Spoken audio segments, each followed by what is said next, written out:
All right. Hey, everyone. Welcome to another live stream. Excited to have my good friend and guest here. I think this is your first time on the channel, right? On my personal channel anyway, right, Daniel? I think so, unless we're both having a memory lapse. Yeah, exactly. You never know. You never know. A lot of people come by here. So good to have you. Why don't you say hello, introduction, who you are, what you do, where you're at, everything. Yeah. Hey, everyone. My name is Daniel Kosmala. Yeah, that's the right way to say the name. I get it said a number of other different ways. It's Polish. Yeah, and I'm a video expert and creator at Uscreen, where I work with Rob. I've been making videos, dumb videos, since I was a teenager. And when I illegally downloaded my first editing software and taught myself how to edit while I was also in high school. Scrapped up some money in college, bought my first camera, and then started upgrading cameras as often as I could, and kind of got bitten by the upgrade bug. Nice. Made videos for fun over the years, worked in marketing for like a decade, and then have ended up here at Uscreen, where I'm leading our charge on YouTube. Nice. And doing a few other things. So I love making videos. I love using videos to make people feel something or to help them learn things. I don't know if there's anything else about me that's interesting, but that's it, man. That's you're a new girl dad too, right? Let's not forget that. Yeah. That's important. Yeah. Been married for almost 9 years. I've got 2 boys and a girl, and she is 4 weeks old yesterday. Nice. There you go. Congrats. A month old. Nice. Yeah, she'll be a month old this week. There you go. And where are you based out of? I am based out of Huntsville, Alabama. I'm an Atlanta native who relocated to Alabama because I hate traffic. And I wanted to pay less for my property, and that you can do that in Alabama. There you go. I think we've got some people in the South here. I think Brent Collins coming by. Yeah. Hey, Brent, good to see you. I forget where you are based out of. I feel like you're in the South. Nick, respect. Respect, Nick, respect. Doc Rock is here as well. Good to see you, Doc. Hope all is well over there. Yeah, I wish I lived where Doc lives. Me too, man. Me too. I take that in a heartbeat. Me too. I would definitely trade. Arkansas. There he is. He's in Arkansas. All right. Awesome. Dr. Elo is here as well. Good to see you, Dr. Elo. Easel. Love Easel. Annette, founder of Easel's here as well, hanging out. Coach Deb from San Diego. Love the blue background. That is Daniel's. Daniel always has a new look. Like, you always got I like trying things. Angle. Yeah. I've seen a lot of streamers that have those little tiles that fit together, and they the light moves through them. I can't remember what they're called for the life of me, but I was like, man, that would look really good on that back wall right there, and then next to it, like a piece of art. So I'm just always thinking about how to make things look nicer. Except myself. Yeah, man. Testing it out. That's awesome. Awesome. Mr. Camera Junkie's here as well. Cool. Awesome. Well, today we are talking about creator economy, trends, predictions. We've got a few, but we definitely want to hear yours as well. So if you guys have predictions, what's happening in the creator economy, trends, any tips on how to win in this, creator game, that's what we're talking about today. And so, if you guys have any, let us know in the chat. We're going to dive into those. We're going to share a few because Daniel, you shared this live stream on your social. I did as well, and some people have responded, so we'll share those as well. So this is just a casual conversation. We're all content creators here, from what I think, for the most part. And so let's hear those. And so to kick it off, Daniel, what do you have for us? What's your first prediction with the creator economy? What's going on? Yeah, so I think one of my first predictions is that we're going to kind of see the death of creator funds over the next year. Creator funds got a lot of buzz in 2021 and a little bit in 2020 because it was just kind of like it was like a muscle contest, like who has the biggest biceps. It was like, okay, who can give the most money to creators, or say they're going to give the most money to creators, right? Like Facebook pledged $1 billion. YouTube has the YouTube Shorts Fund. TikTok has a creator fund, and Snapchat has, or Snap, not Snapchat. I'm sorry, calling it Snapchat, I guess, dates me these days. But Snap has a fund for creators. The problem with those is that one, we're all tired of hearing about it. Second is that it's just what I call peacocking. I guess that's the better word than like a bicep thing. Lots of posturing, lots of strutting around by these platforms. But for the average creator, it like there's not much substance to it, because what we've discovered is that unless you have a ridiculously viral month of video views, then you don't actually get much of those funds. And even if you get some funds, it doesn't really help you or help your content in a meaningful and sustainable way, which, CEO of YouTube released her letter on their objectives and focuses for the year. And she mentioned that like 40% of the creators who received money from the YouTube Shorts Fund were not in the YouTube Partner Program, which is actually amazing. So it's kind of like a runway for those creators to get into the YPP program, which is nice. And I think that that's kind of maybe the right approach to it. Like, I think too many people were like, oh, these funds are going to be amazing for helping creators make a living, or, giving them a huge bonus check or whatever it is. And I think really what we should think of it as is like, it's kind of just the beginning of the runway to maybe get you into the real monetization programs. So I think we'll probably hear a little bit less and less about those funds unless something dramatic changes. But I mean, like, YouTube's paid $30 billion to creators in the last 3 years. So like, I don't need them to prove to me that they're invested in creators. So them creating like a fund is kind of just a cherry on top. But these other platforms, I feel like they need to step it up, because like one view on TikTok is like nothing. I think one view on YouTube is like 25 views on TikTok or something like that we saw from Hank Green this week. And it's kind of that same thing across platforms. Like, the views on YouTube just have higher value, and so I think those other platforms have to find meaningful ways to step up that are beyond just a creator fund, which is like showing your peacock feathers and be like, look, we love creators. Like, okay, that's great, but now let's put some real substance behind that. Maybe it's higher CPMs or RPMs or whatever it is. But I think until that happens, like, you're not going to gain any ground on a platform like YouTube. YouTube. Yeah. I mean, this latest video by Hank, TikTok sucks. It's funny though. Did you I'm sure you caught the video, but he's wearing a TikTok hoodie, which is really funny in that video. But then lots of insights, right? On the creator fund for TikTok, it's basically like the more TikTok makes, the worse it is for creators, because they're not really sharing. They're sharing like a set amount of money amongst all the creators, and as more creators get bigger and get more views, they have to share the same amount of money, versus YouTube, which is depending on, it's per view, right? So whatever YouTube makes, they're sharing that 55% with creators. So it's a different, like, the math doesn't make any sense there for TikTok and other creator funds. Doc Rock says, yes, creator funds are brands cheating and causing non-impactful videos, but vanity videos. Got some peacocks emojis going on here. I love that. It's a little bit frustrating to me to see that from TikTok, that like they're paying creators so little. I think one of the things that I saw was like, over the last 2 years or year and a half, like Mr. Beast's videos on their platform has only made like $14,000.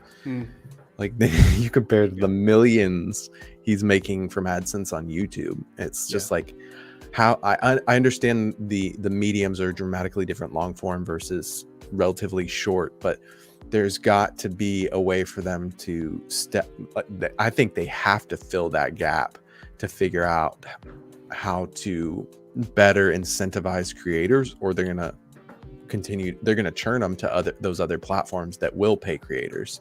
Right. So it'll be interesting to see how they fix that, if they do. Yeah. The what are the other funds? Instagram Reels has a fund. Facebook Reels has a fund as well, I believe, for obviously vertical videos.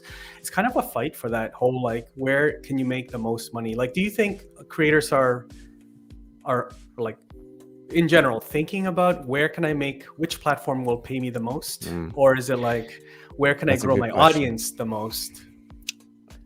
That's a great question. I think it depends on the type of creator, right? Like, kids these days, like Gen Z, I don't think they're looking at it as like, which platform can I make the most money? I think that may cross their mind at some point, but I think when they're getting started, I think the thought that comes to mind is like, how can I get a TikTok to blow up? Like, I want the other How kids can I in my go school famous? to be like, to like see that I got 10 million views on a TikTok and now I've got like 1 million followers on TikTok or whatever it is. I think that it's, those are the kids that happens, but then because they're not prepared and they don't have, there's no plan beyond, let me get a viral video, a short viral video, then they're left scrambling and they're like, oh, this isn't going to make me money.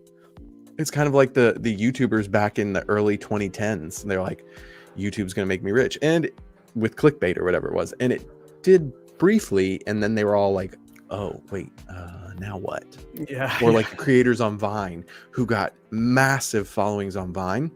Yeah. And then Vine was like, we're going to kill the platform. And you got to figure out something else to do. And all those people were like, oh man, do I hop over to YouTube? Do I try and take this following over to Instagram? Like, I think you've got, the good news is that the education about like what to do with that kind of attention is expanding, right? Like, I think kids are being taught younger and younger and younger, hey, you need to be thinking a couple steps ahead of what you're doing. Like this TikTok that you're trying to make that's viral, like, okay, but like, do you have a merch, something you can monetize quickly, like merch or whatever it is.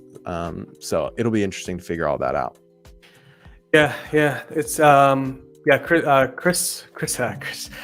Christine here says also money from creator funds is unpredictable and not reliable. That's true. It's very true. It's hard to predictable income is very important. It's like a salary. Like, are you working off commission or salary? There's that sort of thing. Like predictable income, as Daniel drinks from his Uscreen mug. Recurring revenue. Recurring revenue, passive income. So that's important too. That's definitely important. Paul Peck, welcome. Good to see you. If you guys are just joining us, we are talking about really the creator economy in 2022. Trends, predictions, how you can win. What are you guys doing? What are you guys doing different than last year? Let's talk about that. Share that with us. We really just want to share this with the community here. Doc Rock says TikTok is NCAA for YouTube's NFL draft. Many TikTokers are becoming YouTubers. That's an interesting analogy. I mean, I know Daniel is all about this. Daniel, why don't we talk about, there's a comment on your, on Twitter.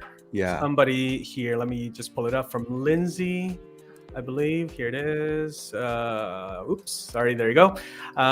So Lindsay says, student athletes are a bigger part of brand deals. Also, I mean, let's stop there. Yeah. Student athletes are a bigger part of brand deals. That's as a trend this year explain what happened last year, sort of the rules change. Yeah. So the NCAA, I wouldn't say they ruled because they suck. The NCAA sucks, but they were basically strong-armed into allowing college athletes to make money from their name, image, and likeness. So they're calling it the NIL. Which basically means like players can get paid for endorsements now.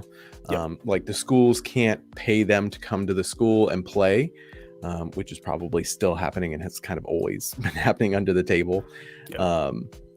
But now players can get paid for autographs or appearances or, brand deals on Instagram or YouTube or whatever it is. And so that's what Lindsay is saying. Student athletes will become a bigger part of brand deals. And I think that's 100% true. I've been amazed at how little impact I feel like NIL has had this year. I know players get, like, there's some people making bags, like the quarterback for the University of Alabama this past year who won the Heisman Trophy. Before the season even started, I'm pretty sure had 7 figures in NIL deals locked down, which is insane for a guy who had never started a game for Alabama. He already had 7 figures kind of on contract, but I couldn't tell you what any of those are. Like, I don't remember. I live in the state of Alabama, so I think I maybe heard like a radio spot with him, but like, it seems like he might have cobbled together all these small time deals. And I know that a quarterback who ended up being a backup at the University of Georgia signed like an NIL sponsorship deal with Zaxby's. and it was just kind of all these primitive brand deals. It was almost like calling back to those early days on YouTube when people were figuring out the brand deal world and how much you could get paid and what you would have to do and all that. Oh, please, if you think Tua got nothing, come on, Doc. Come on, Doc. Like from Hawaii to Alabama for no money. Come on. Anyway, but I think we'll see that expand. We'll see. I don't think athletes have gotten the right education about how they can properly leverage their audience and the attention that they're getting for monetary benefit. And I think we're going to see that, like I think they're getting more and more education on that right now. But I think we will see that pop off in the next year. I think it'll be very, very interesting once there's some education around it and the kids understand. They're like, yeah, you're 18, but you've got 150,000 or 500,000 Instagram followers, and there's money to be made there. But a lot of them are going to make the mistake of being like, of just taking the fast bag, right? They're going to take the first thing that's thrown at them that is not a fit for their brand. And I think that one of the kind of obstacles for a lot of these kids will be like, what's my brand? What fits with who I am as an athlete, where I want to go? Like we didn't have, like when I was 18, we didn't have to think that far ahead besides like the party on the weekend or whatever it was. And these athletes now need to be thinking like, okay, how can I bank as much money right now as possible and leverage that into future investments so that if my athletic career doesn't pan out, which it does not for the majority of people who play college athletics, they don't become professional athletes. So how can I leverage this attention now for staying power in the future? I think that is maybe the most important thing that those kids can learn in 2022. I'm very passionate about this because I was a student manager for a basketball team in college for 2.5 years. Actually, the #1 ranked basketball program in the country right now, college basketball, Auburn. I was a student manager for them way back when, and so I've seen the inside world, and I know what it's like for those kids and how hard they work. And I would love to see more of them succeed and be thinking further down the road than they likely are. No, it's Brent actually says here, University of Arkansas hired a PR firm to help their kids. Just smart. I think that's probably going to happen more and more. It's like, just educate the kids, because like there are brands out there that are gonna, they're probably doing it now, like sort of underbidding them or like underpaying them for just because like, hey, like you haven't been paid before, so let's get you something's better than nothing. And like you said, they don't really know the value, right, of their audience. So it's interesting that this whole space is interesting. Like I think more brands this year will look at college athletes, and then there's going to be more support around them to also protect them from brands, right? The fast bag is not always the best move, Doc. I totally agree with that. I've taken a couple of pay cuts in my career to go to new places in the right places. Sometimes that's the right move. Not always. It's come to bite me in the butt a couple times, but 1 or 2 times it's worked out perfect rather than chasing the bag that was in front of me. There you go. Life lessons. You're not even talking about creator economy anymore. Right. That's good. Getting philosophical. That's good. All right, let's Hannity had a comment here. So my 15-year-old daughter is about to hit 100,000 subs this week. That's amazing. Congratulations. Wow. And 96,000 followers on Instagram. But the amount she has made from getting monetized on YouTube 1 year ago was, I think it's here, she only made 0.05% on Instagram compared to what she made on her YouTube channel with AdSense alone. Yeah. Crazy. Thoughts on that? Yeah. I mean, I'm not surprised in the slightest. Yeah. It's just a higher intent, like the longer form content. You keep people's attention for longer. Like that's why I don't like, from a consumer point, I enjoy these platforms where you can just scroll, right? It's fun. You get the dopamine hit.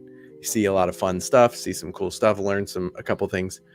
But YouTube, like Shorts is the only way you can scroll.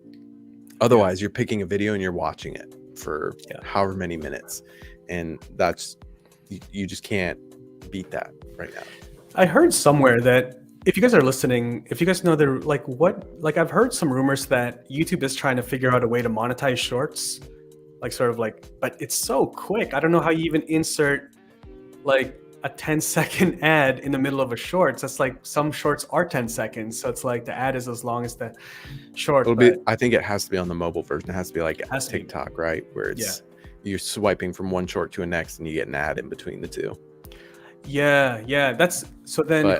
Then who gets the money though? Who gets the money, right? Because it's not in the video itself. I think that's what Hank was saying. Like, Facebook has their videos monetized, but it's in between the videos. It's not in the video. Like, it's not pre-roll. So I think that's one of the things they need. Like, one of these platforms will solve is how to monetize the shorts. Shorts content outside of. It has to be an overlay ad of some sort, I would imagine, right? That's kind of, you can't, in the middle of a 60-second video, you can't insert a 15-second ad roll. Like, you want to churn people off the platform, do it that way. But overlays that, like, you can kind of like YouTube videos now, where like you can tap the X to close the ad if you want. I feel like I'm sure there's smarter people than me working on this, but to me, that's like, I guess that's how you could do it, but I guess we'll find out. We'll find out. Yeah, I think that's one of the things somebody will solve that issue. Absolutely. All right, I want to throw something a little bit different here, but my prediction this year, my first one would be that there's going to be more video creators starting podcasts. This is something, just talking to a lot of creators during my day. This is something they're thinking about, something that they've already started. Maybe they started it last year, but they're looking to, it's just like, here's the basic thing. Like, if you're on YouTube or Shorts, the attention span is so short, right? It's like when you're on YouTube, it's like, I got to clip this out, and attention span and watch time. And so I'm finding that a lot of conversations with creators that are growing, big creators, they have an urge like to have longer, deeper conversations about these topics that they're interested in. And so podcasting lends to that, as a medium to like have like really dig deep into watch time for an hour, rather than like trying to make a 4-minute video on watch time and, where this, the attention graph like fall off. So I think, creators, just by nature of them wanting to share more knowledge, they're leaning on podcasts, you seeing the same? Yes. I think video podcasts are super underrated. Like, Spotify's made it so that basically anyone can launch a video podcast on their platform. They've kind of indicated an interest in the video world. And I know Roberto Blake has tweeted a number of times that he's very bullish on Spotify getting into video, just because the reach that platform already has is pretty insane compared to like some of the other platforms out there. Like, they're very comparable to some of these other larger platforms in terms of usership, and the amount of attention that they have on their platform. So video, which could keep people on their platform for longer, may be a more natural play than a lot of people would think for what they consider just a music streaming service. So I think video, I'm bullish on video podcasts for sure. Subtle plug, we may or may not be starting a video podcast at Uscreen. Maybe, who knows? I think they're a lot of fun, and it allows you, like, the thing that's great about podcasts is you kind of get to be a fly on the wall for conversations that amazing conversations that are happening all over the world that you would love to be a part of, and adding the video element makes that even more personal for people. That's kind of why I think it's gonna pop off, especially in the next year. Yeah, I agree. There's a debate kind of going back and forth that I talk to with like the purest podcasters, like the guys that are like, no, podcasts, it needs to have an RSS feed and it needs to be like audio only and stuff. and like video podcast is not a real podcast, you know. So it's Well, that's a interesting. Joe Rogan. Yeah, exactly. That's He's true. been That's doing true. it for over a decade, right? Yeah, it's true. That's true. Yeah. Did you see the thing about Joe Rogan and shoot, who was it? Somebody was like, oh man, I forgot. It's like this big singer. Now I forget. Old school guy. I'll pull it. I'll try to look for it in between. But Okay. yeah. Anyways, yeah. So here's Roberto Blake's. He's got a new He's got a new channel. I think newish. It's got to be pretty new, or old. I think he had been doing it and then stopped for a little while, and then it's He launched. jump started kind it of started back. up. Yep. Yeah, so this is his like podcast channel. It's got a couple thousand subs, which is like a dent in the bucket compared to his massive like main channel. But he's leaning into it. I think one of the reasons too is that, you know, creators are looking to diversify their platforms. Like I don't want to just be on YouTube. Like, what if something happens on YouTube? I think there's a bit of that, like anything could happen to my channel. I want to make sure I have other platforms, you know. Yeah. You want to know another bonus about starting a video podcast channel? It's because the content is longer form, it may or may not take you less time to get monetized. So like, look, Roberto's already at 2,000 subscribers, definitely well over 4,000 hours of watch time. So that channel, sure. I know he's posted about it, is already monetized and bringing in AdSense revenue. So like for a channel that small, you wouldn't think it's bringing that much money. But I want to say he posted a screenshot recently, and the revenue was like over $1,000 over a 28-day period. I could be wrong.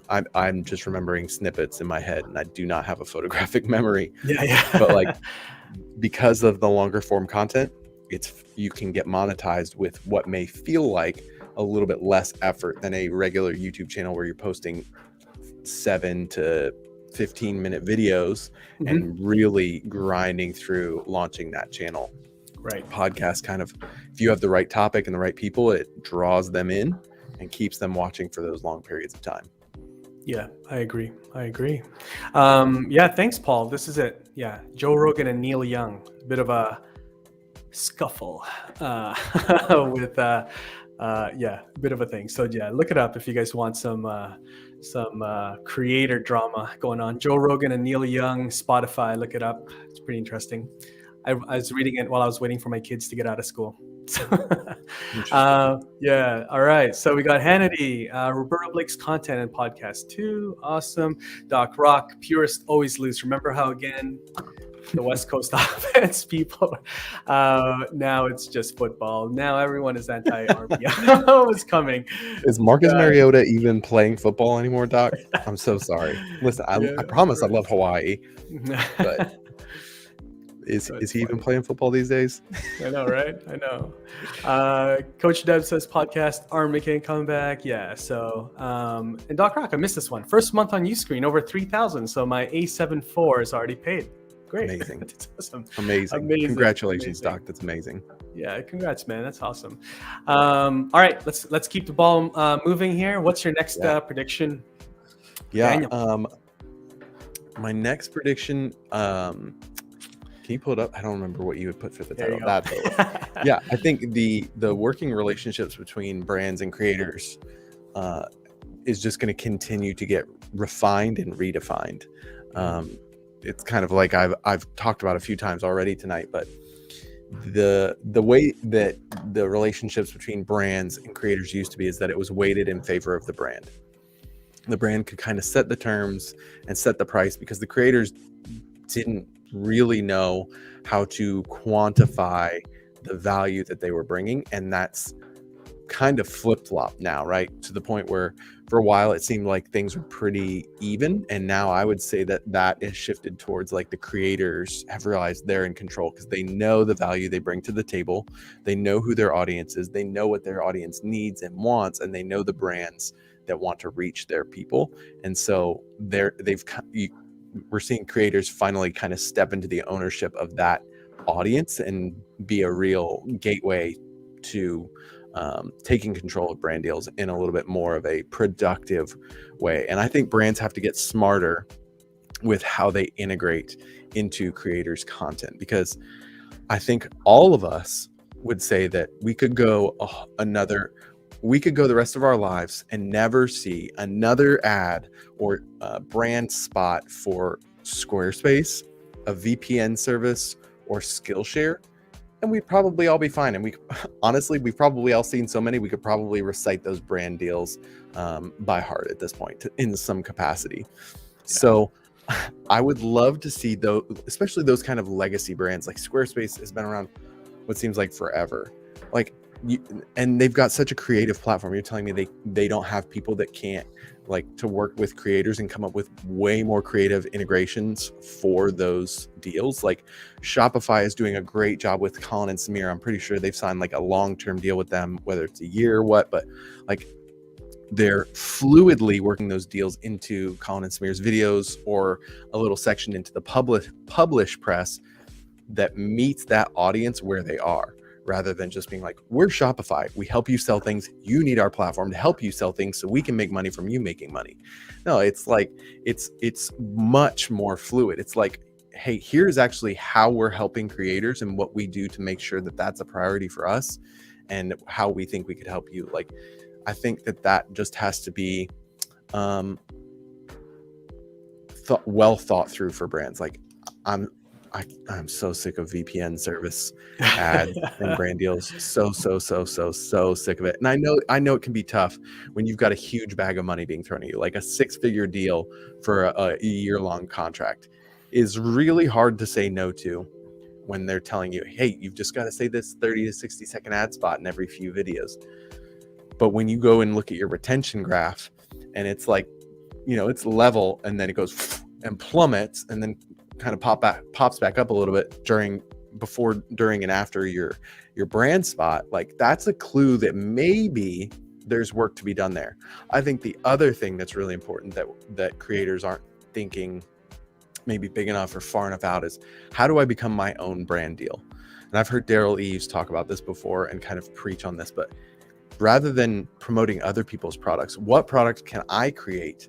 What product can my brand create that will help people and provide value, and not just in like a cash grab kind of way, but like what tangible value can I add to the lives of the people who watch my content?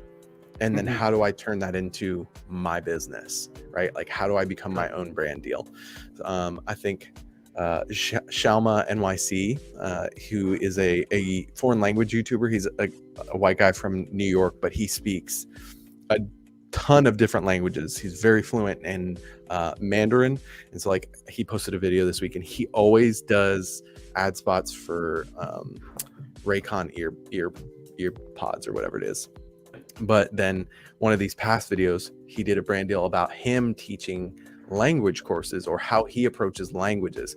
I'm like, go all in on that. Like, sure, do the ear pod thing if it makes sense to support your family and whatnot, but like really fully invest in teaching people other languages, like, and being your own brand deal and like building out a language academy or something, rather than continuing to post about these ear pods you may or may not actually use. So I think we'll see more and more people stepping into being their own brand deal, which is the way it should be. I think that's kind of the point of the creator economy in a sense, is that like brand deals are great, but I think they're once again just kind of a stepping stone to maybe that ultimate form of being a creator, which is creating content and then bringing value in the form of your own products and services. I love it, man. So good. So good. I'm just going to actually clip that out, the last like 7 minutes there. That's going to be its own video. You can listen, if there's like a really good clip and you're like, oh, if he keeps going, he's going to screw it up, just tell me to stop and we can just cut it there and we'll clip it later. Oh, man. The YouTube editor is amazing. No, this is good. Doc Rock socks in a box. Man, it's great. Doc Rock or Dr. Seuss? Oh man. All right. Babbel sponsored. That's what it was. Doc Rock. You're right. Shalma did a Babbel sponsorship, and that absolutely makes way more sense because Babbel is one of those apps that helps you learn languages like Duolingo, or there's another one I can't think of that I've used before. But I'm fascinated by language YouTubers. They're amazing. Rest in peace, Lao Shu. We lost one of the big ones last year, who was an amazing YouTube creator, and passed way too soon. But that community is amazing if you've never been into it. They'll like learn a language and then go to like a little neighborhood in like New York and just speak that language in front of the people who it's their first language, and they'll be like, what? I don't know why I love those videos so much. He's done some in Tagalog, Rob. Oh, really? Actually. I gotta look it up. Yeah. I've fun to watch. never come across it till now. So yeah, I'll definitely check that out. This is good. There is a really good comment here. Hannity again. Hopefully I'm saying your name right. Speaking so much truth, exactly how it is with my daughter's brand deals. We've been able to now turn down partnerships that are below not only her rate, but also her value, time, and energy. That's good. I think there's a bit of a shift there because I think there's some understanding. One of the things that I came across, I was talking to our mutual friend, Andrew Ken, last night. We're just catching up, and he was telling me about this platform. Never heard of this platform, super new. I created an account actually to look inside, but it's very new. It's basically like Blue Book, for like the value. So they're trying to source, it's like, how did Andrew say? It's like Glassdoor, but for brands and creators. So like, what's it like to work with like certain brands? And so it's all vetted apparently manually, but you can kind of see like L'Oreal, for example, did a TikTok video for $100 for this creator that had somewhere between 10 and 20,000 followers. Amazon, $4,500 for a TikTok video. HelloFresh, same thing. So it just kind of like goes down, showing some of the different deals that are going on. Because I think like the value of your content is a big question mark. I think for both sides. Like, what is the value? Like, if you do a TikTok video versus a YouTube video with your audience about our product, like so many factors, right? Like, how do you price that out? So there's different companies out there that are trying to make that more transparent. So. Yep. And I think one of the other things to know about this, like becoming your own brand deal or taking control of the brand deals as a creator, is that to be the most successful version of that, you've got to know your audience so well. Like you can't just be like, yeah, this is my audience, this 1.6 million people on YouTube. No, like you need to know 65% of those are men and 50% of them are between the ages of 18 and 24. And that's, and they're in the US or they're in Canada or they're in the UK. And then knowing you've got to use the language of a 18 to 24-year-old male who lives in Canada. You've got to know how that person speaks, what they like to do, what they like to watch, what they like to consume on their phone, what their hobbies are outside of digital entertainment and in the real world. Like digging deep into who your audience is how you can then provide value better from yourself and from brands, because you can come to that brand and say, hey, I know that you are exactly trying to reach my perfect, like exactly who my audience is, and this is some perfect overlap here. So I'm going to be able to provide a higher conversion rate than you might expect because I know that our audience is perfect for you, that kind of thing. And then you can negotiate terms around that. And the more data you can bring to the table, the better, which thank Lord for YouTube analytics, because it's very robust and can give you at least a pretty good sense of that audience. But the deeper you can dive with them, the better off you'll be in terms of building out that value. Yeah, absolutely, man. Absolutely. Monty says, definitely need to know your audience. Agrees with you there. And Kevin says, it's almost as if Blue Book undervalues the creator and overvalues the business, just as a general rule. Yeah, that price is such a moving target. Yeah. I am seeing when you said like it is kind of intrusive, like the brand deals and like the ad spots. There are some creators that are really good with the integration though. Like you can't even really tell. Some of them are like straight up like, hey guys, 20 seconds, we're just gonna thank the sponsors, like right in the middle. And so it's like there's even a sort of like a timer bar for the 20 seconds. So you know, it's like a black box around the video and it's like, this is an ad, or ad from Simply Safe or whatever it is, and then Yeah. you can. But then people are scrubbing through the bar and like, oh, the black box is gone. Let me click ahead to that. Yeah. That's happening too. Mhm. Yeah, no, that's good. Cool. Well, if you guys have any thoughts on that, brand deals, how that's going to change, look, how you can do that better this year, share in the chat. We'll definitely want to highlight that. I'm going to keep moving along here. Next thing that I'm thinking of, this is a massive topic, but NFT opportunities. So, I mean, I don't even know where to start here, but I just think I don't even know what to start here. First, I would love to know who is already diving into Web3, NFTs, crypto, all that stuff. I know it's like a big dip, buying the dip, all that stuff. That's all I'm seeing in Twitter. On Twitter, it's all about hey, buying the dip. But I think NFT opportunities, talking to, again, a lot of creators thinking about how to leverage this, OpenSea, of course, talking about, there's all of these tools too, all of these platforms to make it easy to, mint your NFTs and all that. And so there's a lot of creators thinking of ways to use NFTs exclusively for their communities, for their memberships, even in our world here at Uscreen, thinking about how to do that. Instead of paying us, here is, you're going to get an NFT, 1 out of 200 NFTs, and that's going to be your all access pass to everything that I create. So any thoughts on NFTs? I'm sure you come across it, when you're on YouTube. I need to understand it better.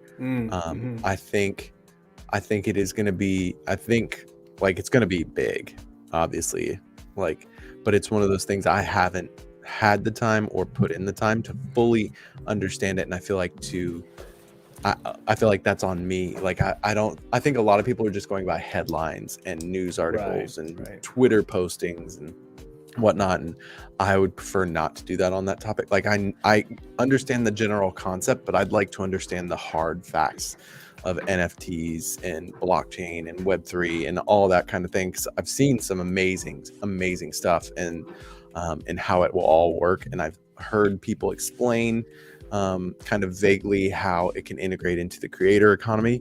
And so I'm very bullish on it, but I don't really fully grasp it yet, I don't think.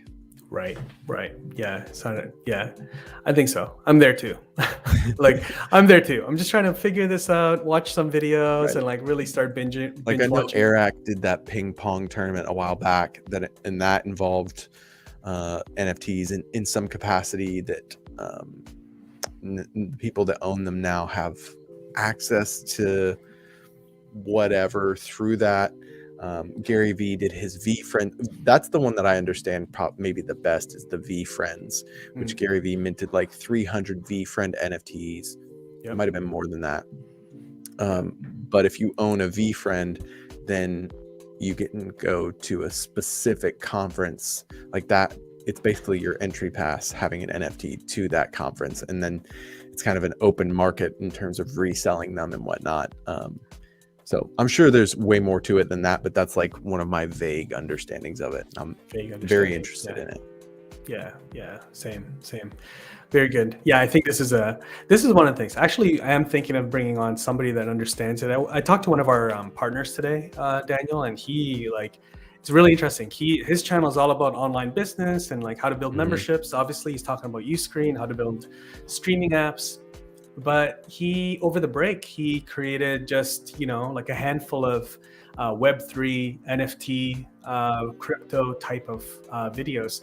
And it's just trended. He just got picked up. It's wow. It's getting more views than anything else on his channel. And so now he's created a second channel just for that stuff. Amazing. So it's very interesting. There's so much happening there. I bought an online course that's kind of about that world in general, kind of like an intro orientation to it.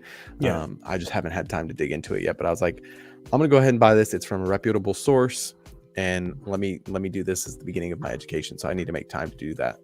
Yeah, cool. Nice. Yeah, it's all about educating yourself. Brand Collins says it's just smart contract that will follow your contract. No need for ASCAP BMI. I actually don't understand that. I know Brent knows this space really well to get you paid. I do understand smart contract. I'm that far at least. So, you know, like VFriends, for example, like Gary V gets a certain amount every time that NFT is sold. I understand that part a little bit. But beyond that, it's all new. It's all a question mark for me. So yeah, no, but yeah, NFTs. I think NFTs in 2022, creators are going to figure out ways to leverage this or opportunities to use it. You know, so more and more people are jumping into it, and so it's something that is, I think, in a trend, and more creators will figure this out, including myself and Daniel. Yeah, I'll be interested to see how fast it matures, right? Because it was kind of like a fury or a wildfire of NFT activity in 2021. And I don't think it's possible for that industry to like fully mature in 2022, if that makes sense. It seems like 2023 or 2024 is like when that will become a bit more mature, mainstream, whatever it is. So I think 2022 is probably a great year to learn about it, because you'll still kind of be on the early side of things.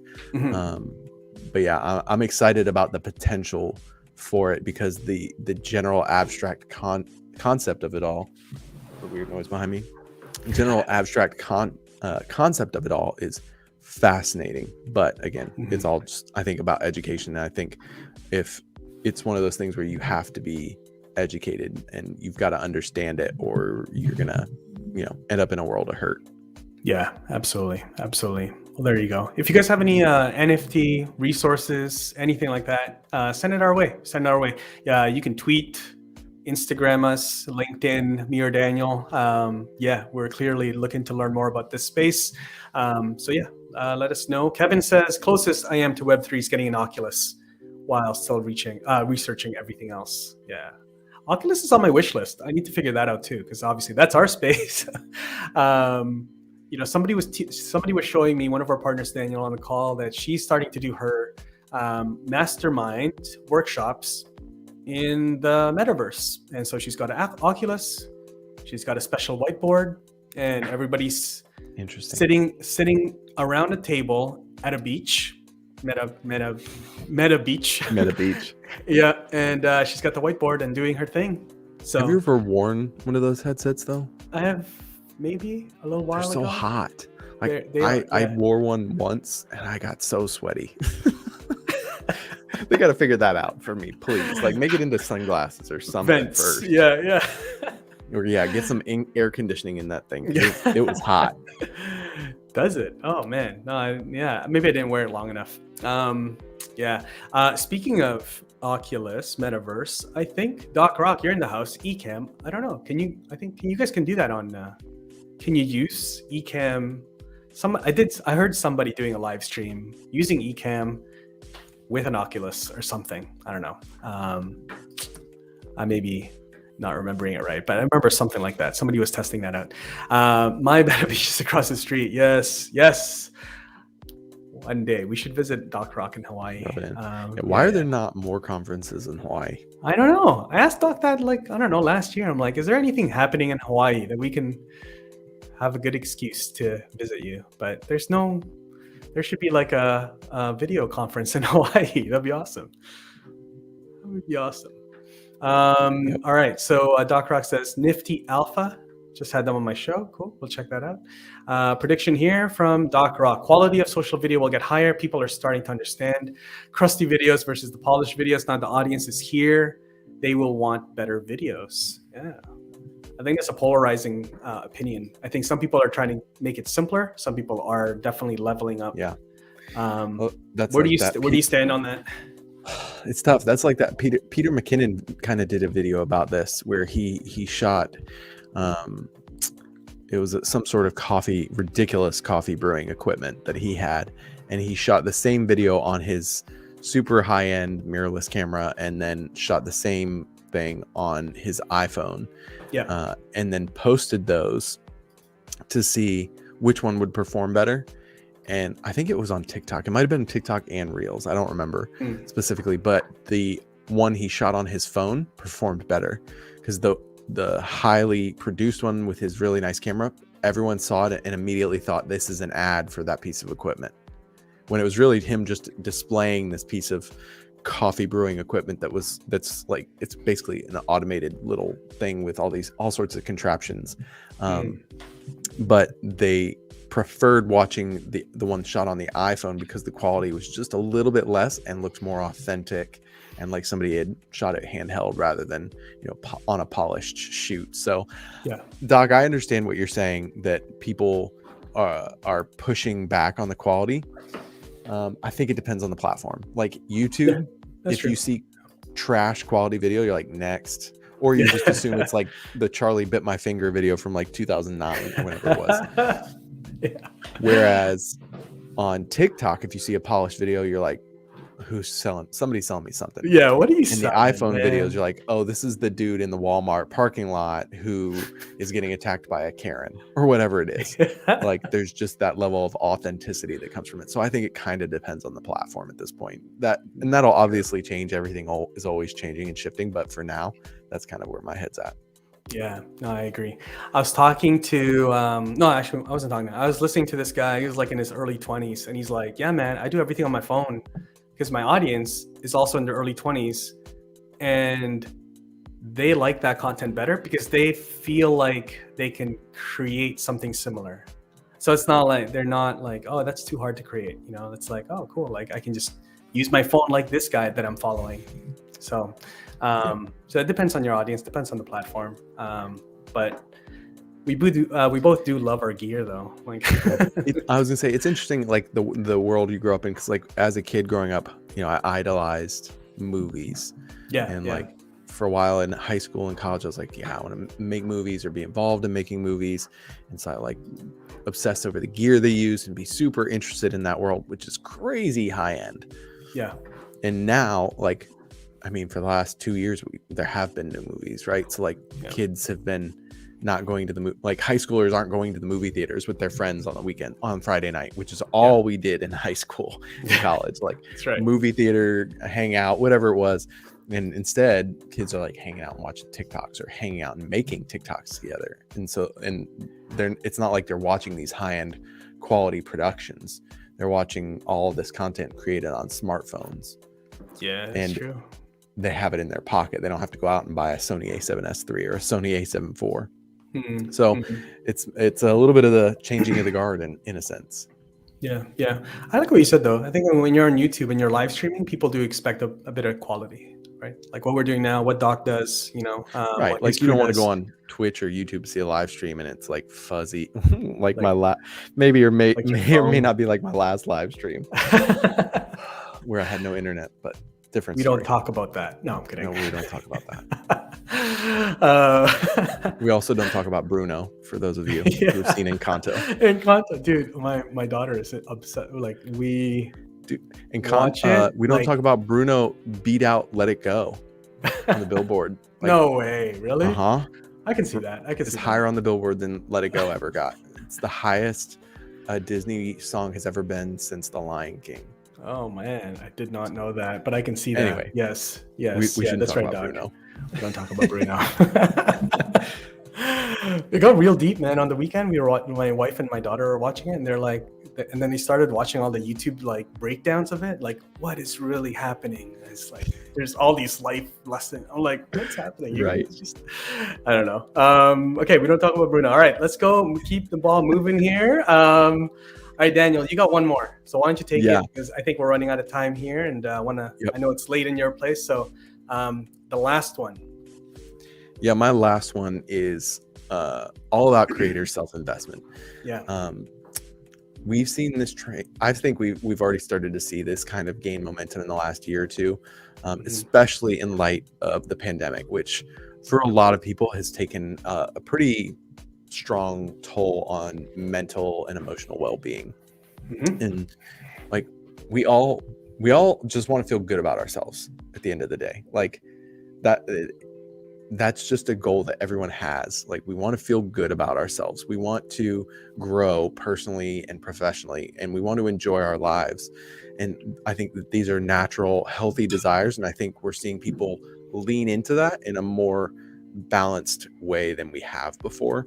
A lot of us had parents or grandparents, especially like millennials who are now a big chunk of the workforce, like we had parents and grandparents who grew up in war or post-war times where money was a little bit tighter, the economy was a little bit more uncertain. So a lot of us were raised pinching pennies, clipping coupons, and thinking a little bit more frugally.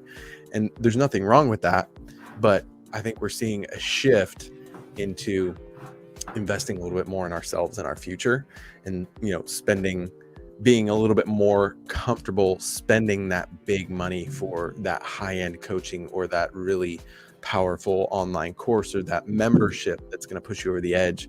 And it may seem difficult to swallow, but when you kind of shift that perspective that it's not a sunk cost at all. Like when I bought my Sony A7 III and it was $2,000 or whatever it was, that was not losing $2,000. That was me investing and making 200-300 videos now for Uscreen or whatever it is. Right. When I spent money to join a coaching course to learn everything I possibly could about YouTube, I could have seen that as a sunk cost of however much money it was, which I don't want to say because it was more than I've spent on anything like that before. But the investment in my future as a creator and in my future career is kind of intangible at this point. And so I saw this a little bit in 2021, and I think we're going to see that comfort level rise quite a bit more in 2022 with people investing in themselves and then starting to talk a little bit more about it publicly. Like I hired a trainer for the Q1 of 2022 because my fitness had fallen off. And I know that when I invest money in things, then it's like I have real skin in the game and I put in 100% effort all the time. Like I've worked with this trainer for a month now and I've hit my macros every day except one. Like I've worked out every single day for the last month and I'm hitting those goals because I invested in myself and I invested in that coach to help me get where I want to go, which is to be in some of the best shape of my life, because I think my best days are definitely still in front of me and not behind me. And so I think we're going to see a lot more of that from creators investing in themselves through all sorts of different means, through gear, education, time off. We'll see a lot of that in 2022. Yeah, that's good. That's really good. I think there's also I think that for a lot of reasons, I think creators are sort of realizing that there's more important things than keeping all the money and hoarding it. It's like, how can I take this and actually grow my business or myself or enjoy quality of life a bit more. Yes. So yeah, there's all of those reasons. Chris says exactly. Ali's course. Are you talking about Ali Abdaal, Doc? Oh, I don't know is that what you mean by Ali? Thinking Ali Abdaal, but maybe, there's lots of Alis here. Reading more. So Terrence, Inside the Lab, by Reading More. Absolutely. Yeah, I'm reading a book I recommended to Rob right now that's called Stop Asking Questions. It's a guy who, I forget the author's name, but he's done thousands and thousands of podcast interviews and is just talking about how to have better, more meaningful conversations with people. And I'm like 100 pages in, so good. And I'm so glad I invested in that book and the time to read it, because it's absolutely paid off in less than 100 pages. Oh, nice. Is that the one by Andrew Warner? Maybe. Andrew Warner. Yeah. Yellow book. Yes, Yellow book. Yeah. It's fantastic so far. Nice. There you go. Let us know in the chat how you guys are investing in yourself. I think that's a really important thing to do. And even if it's just taking time off, I've seen a lot more creators, I think, last year than the last few years that have been consuming YouTube, where creators are I'm taking some time off, or and then you see that. I think it was John Uche. He shared a meme on LinkedIn, and he's it's like a typical YouTuber just saying I'm back, and it's are you a YouTuber if you don't take that typical right. I'm back video, which I think is ironic because I think he's on his honeymoon right now. So that's right. He may not see this, but congratulations on getting married, John. That's right, John. Welcome to the club.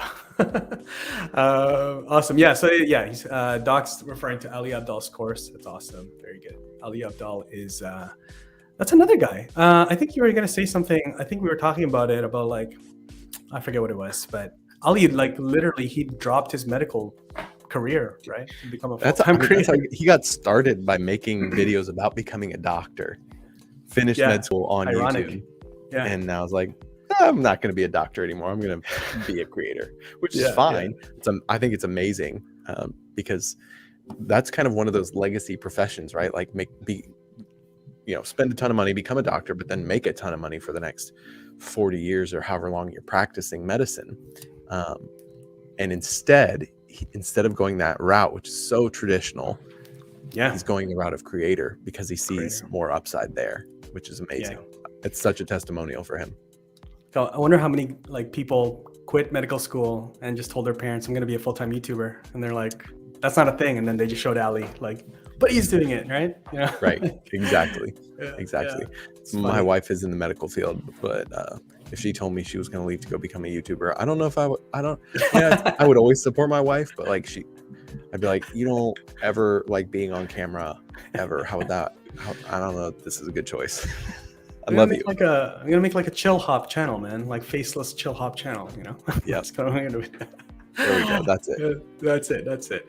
Awesome. Cool. All right. As we wrap up, I'm just gonna see here if there's any comments. Andy says, I used to be worried about spending money, but investing in myself has improved my career and life massively. Fantastic, man. Fantastic. I mean, that should be the first thing you spend on, right? Like yourself. Like, it's so hard sometimes. Right.